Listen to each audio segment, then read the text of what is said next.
Hello. My name is Karl Monahan. This is a Friday Takeaway, part of the podcast series that we're running for Pelvic Pain Matters. I'm the owner of I am the owner of the Pelvic Pain Clinic, founder of Pelvic Pain Matters, and former sufferer of chronic pelvic pain syndrome myself. I put these together to help you navigate and guide your way through your journey, your experience, your road to recovery from male pelvic pain conditions. And I do these for patients who are going through this condition, as well as their loved ones, and any clinicians out there looking to work with or support guys going through this particular condition. So this is part two of us exploring the flare-up, this mini series helping you to navigate flare-ups, little bits of insight, tidbits of information, guidance and support from myself, because flare-ups happen and they suck big time. In the last episode of this podcast series on flare-ups, that was episode 1 of it, I expanded on success and how you will overcome 100% of your flare-ups. They cannot last. They are impermanent. Nothing lasts forever. We can facilitate that. We can certainly do things to make that more likely to pass and to happen. And again, I'll include the link to our free flare-up guide in the blurb beneath the podcast. So do check that out. Do grab your own copy. Do have that in your toolbox. As something that you can use and reflect on and utilize when you are flaring up. And as much as I can guarantee you'll overcome them, unfortunately, I guarantee you're going to have them as well. This episode is called The Hope That Kills You. It's nice and cheery, isn't it? But flare-ups are really hard work. They're deeply unpleasant. And so I'd much rather be transparent and honest with you. The Hope That Kills You is an episode that was inspired by many conversations with many patients over many years. 14 years I've been treating this condition now. 15 years. The Hope That Kills You is a phrase that was given to me by an Irish patient of mine, a beautiful wordsmith, highly eloquent with his language. The hope that kills you sums it all up. Oh, I feel like I'm round a corner. I feel like I'm out of the woods. I feel like there's light at the end of the tunnel, and I feel like I'm finally getting there. And then, after a period of being settled with symptoms, gradually leaning back into life, enjoying things again, it comes back. The hope that kills you. Now, over a period of time, and I will talk about the future of what I expect to see in your recovery. I'll give you a glimpse into the future. I don't do lottery numbers, I'm afraid, but I can predict what is likely to happen in your recovery from all the patients I've seen. And there's a typical pattern, but that's for another podcast. The hope that kills you. You've been feeling good for a period of time. You feel like you're out of the woods, and then it comes and slaps you round I would say face, because that's a lot more polite. It kicks you in the balls.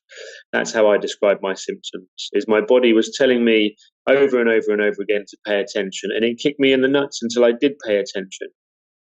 Flare-ups can feel like that. Flare-ups can just feel like the ground has been taken from beneath you. What's the point? Might as well give up. Please don't. Please continue. It is well worth the effort. And I know it's hard work. I know it's arduous. I know it feels like it's just going to go on forever and ever and ever. And it can be incredibly isolating as well. I get all of that. This is the reason why I'm doing these podcasts, to help and guide and support you through this and to give you insights from what I see. So symptoms have increased. The doom starts to set in. All of that uncertainty fills us with dread again. And then our habits start to change. This is really, really easy to lose ourselves in. You might find yourself researching more. You might find yourself looking back on those forums that you'd perhaps avoided for a period of time because you were feeling good. You might find yourself inquiring within to yourself, should I go and get some more testing? Have I missed something? maybe there is something more sinister going on. A flare-up is incredibly normal, incredibly upsetting and incredibly distressing, but incredibly, incredibly normal. It is part of the process. And sometimes we get a little bit confident in ourselves, and sometimes we just lean back into activity a little bit sooner than perhaps we should do. Perhaps our bodies aren't quite ready for us to lean back fully into activity. So moderation is absolutely key. It's paramount. It's really, really important that you use moderation. Even if you're feeling out of the woods, that you continue with moderation for a period of time, a good period of time afterwards. Not days, probably not weeks, but we might be looking like a month or 2 months of moderate activity where you really are building that confidence. And a flare-up isn't punishment. I know it might feel like it, but a flare-up is a gentle reminder. And remember, they will pass. It's a reminder that your body's still sensitive, and it just requires a little bit more care, a little bit more patience, and a little bit more attention. I know that can be challenging. I know that can be just draining because you've done so much already to get you to where you are. I want to remind you that if you're having a flare-up after having had a good period, or you're just having a flare-up in general, all of your self-care has not gone to waste. You're not back at square one. All right? And it is worthwhile jumping back on that self-care bandwagon as well, because they will go. Often we might spend more time doing things that aren't helpful for us. We might avoid activity. Our self-care might drop. We might start eating rubbish food again. All of those things are likely to happen. It's very normal and very, very understandable. Do check out the Flare-Up Survival Guide to help you navigate this flare-up successfully. It will pass.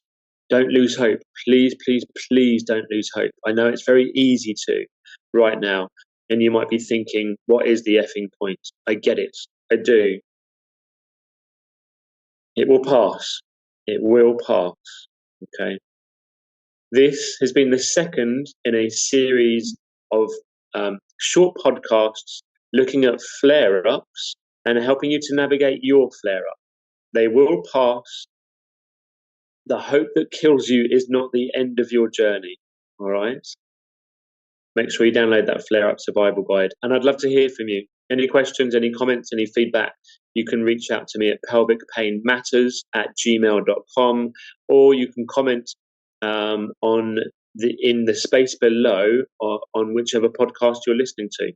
I'd love to hear from you, and I look forward to you joining us for the next installment of this mini flare-up podcast series.